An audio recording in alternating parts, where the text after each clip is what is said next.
have an audience question though from Patricia in New Jersey, and she wants to know, what do you know about being queer and how your life sorry, what do you know about now about being queer and how your life turned out that you wish you could tell your teenage self? The beginning of that, I was like, dang, that's a direct question. Like, what do you know Yeah. about being queer? I was like, okay, we are going in on these questions on Washington Post Tell Live. us.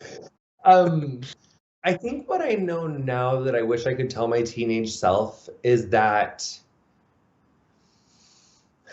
I wish I could have told myself how much more precious my life is than what I knew it was then. I felt so much more expendable and worthless, and I did not understand like what humanity was. And I think that that's a lot of the bullying and the abuse that queer people endure, and think that that's so normal.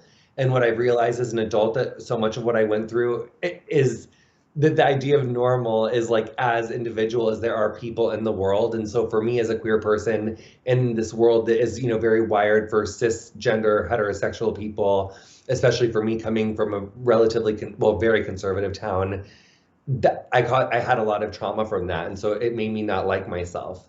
And I wish that I could tell my teenage self that that had a lot more to do with the community around me than it had to do with myself.